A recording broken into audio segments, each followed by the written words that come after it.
อนนี้ก็ขอเชิญคุณพ่อคุณแม่เจ้าบ่าวก่อนนะครับลำดับแรกนะครับให้เกียรตินะครับคุณพ่อคุณแม่ท่านก็ให้เกียรตินะครับสวมพวงมาลัยให้ผู้บ่าวสาวนะครับพ่อแม่หยิบพวงมาลัยได้เลยนะครับคนละพวงนะครับคุณแม่ส่งให้เจ้าสาวคุณพ่อส่งให้เจ้าบ่าวก็ได้นะครับเป็นไงครับคุณพ่อคุณแม่ท่านก็ส่งเลยนะครับเดี๋ยวให้แล้วนะครับแล้วก็ลำดับถัดไปก็ถัดไปก็ขอเชิญคุณพ่อคุณแม่ของเจ้าสาวเรานะครับวันนี้ท่านให้เกียรติเป็นประธานในพิธีด้วยนะครับท่านให้เกียรติมงคลแหวนนะครับท่านให้เกียรติมงคลแหวนแล้วก็เจิมหน้าผากพร้อมทั้งหลานน้ำเป็นขนมเลือกให้กับผู้บ่าวของเรานะครับ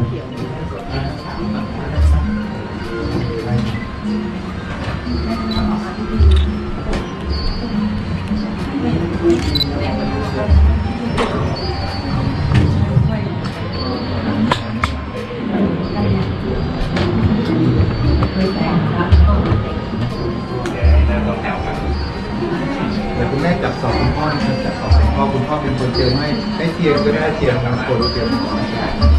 คุณพ่อจะเจิม3 จุดหรือจะเขียนเป็นเลข9ในต้นแล้วต่อจะแบบ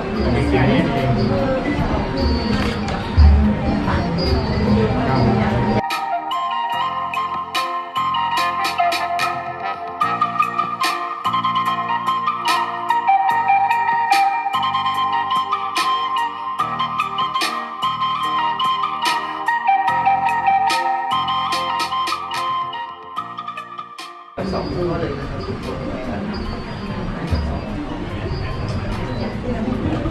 อเค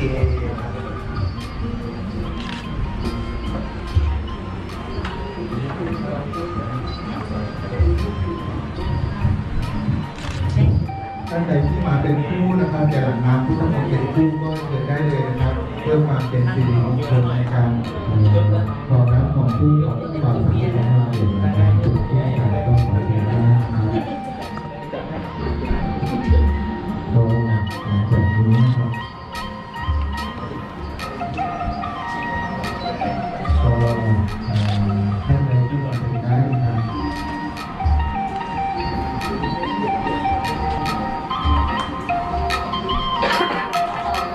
นู่น2 คนนึง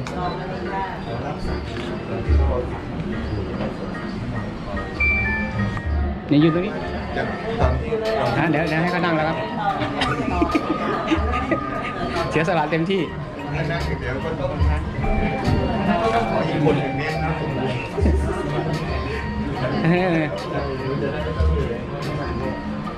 ก็เชิญได้เลยนะครับท่านไหนที่เอื้อมมือรับเลยบอกเลยคุณพี่ครับเป็นเจ้าสาวข้างๆก็ได้นะครับเสร็จแล้วนะครับพอดีเราเป็นเพื่อนเจ้าสาวหลายคู่วันนี้ไม่เป็นไรไม่ต้องใส่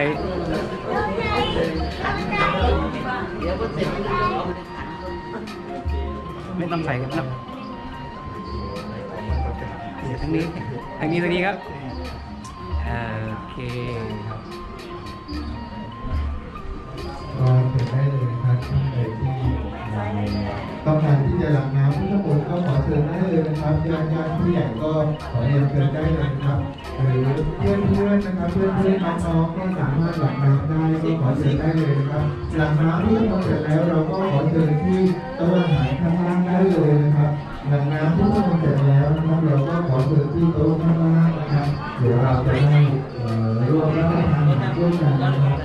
เราท่านใดที่หลังน้ำที่เราเสร็จแล้วก็ขอเชิญที่โต๊ะข้างล่างนะครับเราขอเชิญที่โต๊ะข้างล่างได้เลยนะครับโต๊ะก็จะมีป้ายบอกอยู่นะครับว่าเป็นญาติเจ้าบ่าวเจ้าสาวเจ้าสาวนะครับก็ขอเชิญได้เลยนะครับเดี๋ยวเราจะได้ร่วมรับประทานอาหารร่วมกันนะครับเรื่องนี้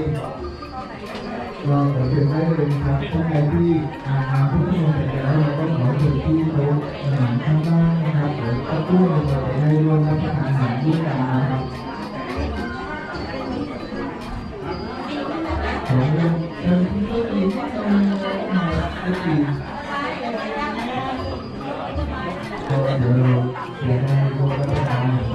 นะครับเราขอเชิญได้เลยนะครับท่านใดที่มาในที่เดินเสร็จแล้วก็ขอเชิญได้เลยนะครับ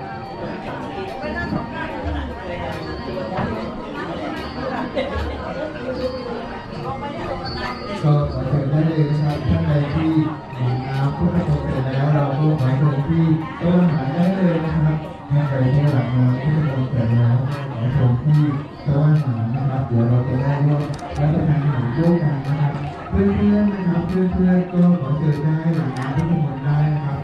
น้องผู้หญิงนะครับถ้าเป็นไปได้ขออนุญาตคัดผมด้านขวานิดนึงนะครับผมจะได้ไม่บังหน้านะครับ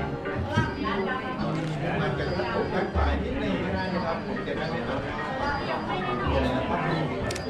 น้องผู้หญิงนะครับถ้าเป็นไปได้ขออนุญาตคัดผมด้านขวานิดนึงนะครับถ้าภาพเราอยู่ด้านขวามือนะครับถ้าผมด้านขวาจะถ่ายภาพหลังจากนั้นด้านขวาเสร็จแล้วก็ขอเชิญได้เลยครับเพื่อนๆก็ขอเชิญได้เลยนะครับเพื่อเราจะได้ร่วมคิดเสียงเลยร่วมเพลงชมวิวให้ฝ่ายสาวของเราก็ขอเชิญได้เลยนะครับท่านใดที่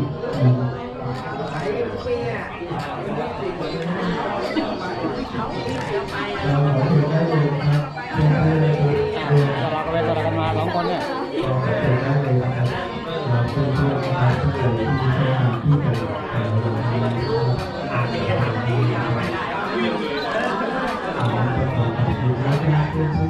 น้องฟองด้วยพี่ทิพย์ ที่ขอให้เราของเราในวันนี้นะครับก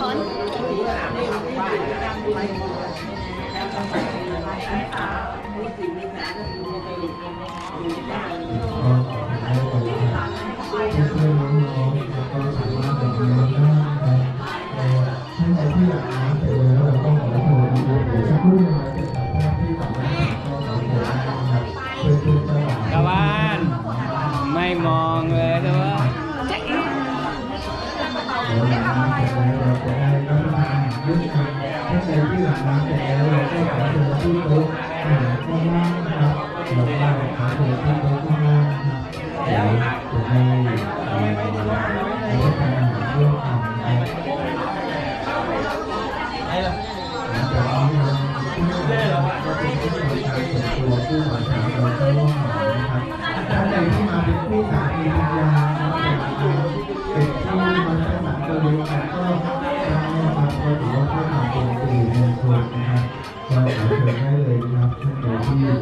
ภรรยาเราก็ขออนุญาตนะครับก็เชิญได้เลยนะครับเราขอเชิญที่ว่าข้างล่างนะครับท่านใดที่มาถึงแล้วนะครับหลังน้ำเพื่อนเสร็จแล้วก็ขอเชิญร่วมรับประทานอาหารกันที่ล่างนะครับก็เชิญได้เลยนะครับท่านใดที่หลังน้ำเพื่อนเสร็จแล้วนะครับเราก็ขอเชิญที่โต๊ะอาหารข้างล่างนะครับขอเชิญที่โต๊ะอาหารข้างล่างได้เลยนะครับเดี๋ยวเราจะได้ร่วมรับประทานอาหารร่วมกันนะครับก็ขอเชิญที่โต๊ะข้างล่างนะครับท่านใดที่หลังน้ำเสร็จแล้วเราก็ขอเชิญที่โต๊ะอาหารข้างล่างได้เลยนะครับตัวของมิตรต้องถ่ายด้วยเดี๋ยวส่วนตัวเสร็จแล้วเราจะได้น้องได้เลยไปพบกับผู้คุยกับแขกผู้มีเกียรตินะครับเ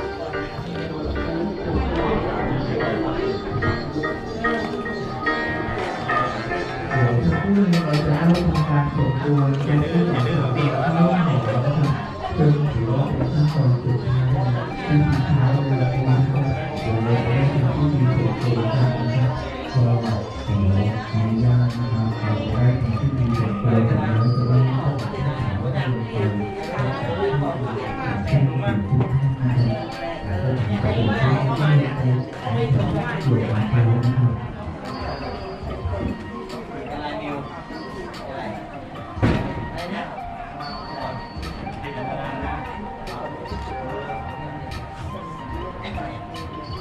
ก็การได้ขอเชิญนะครับสำหรับท่านใดที่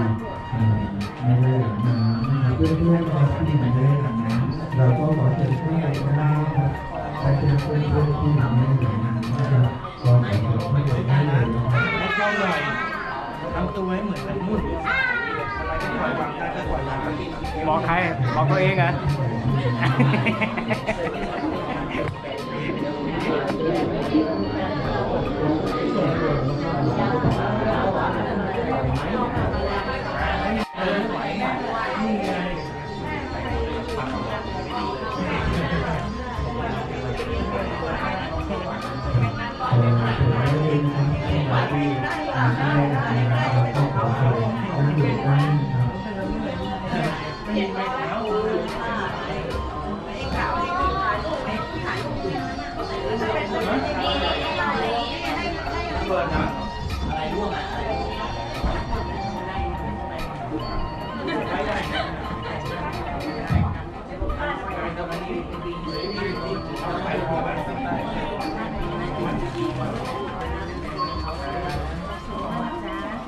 นี่ให้สามีเป็นผู้น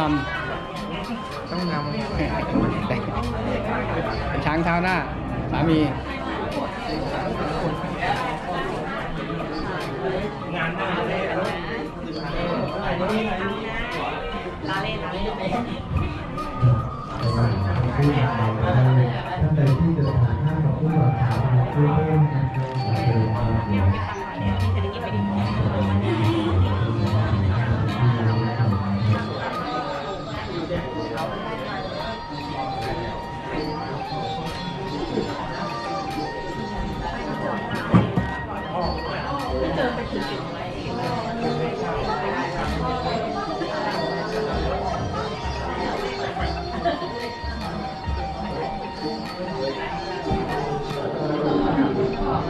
เราถึงได้เลยนะครับที่เราดูในเรื่องนะครับ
เราเนี่ยค่ะก็ขอขอบคุณมากๆเลยค่ะที่มาวันนี้นะคะ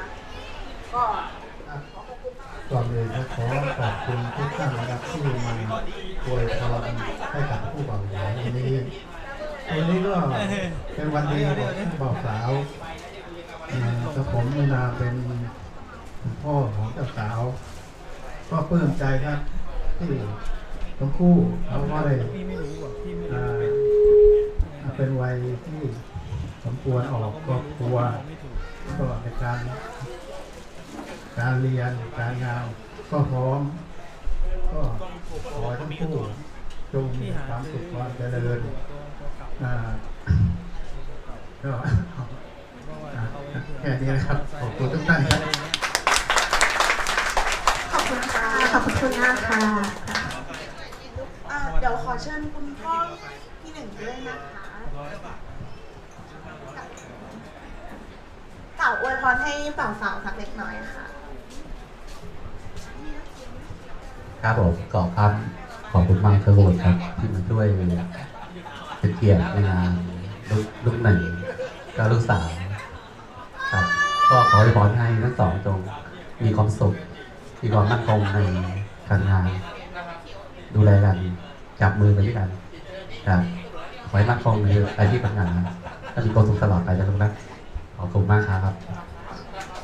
ขอบคุณมากค่ะ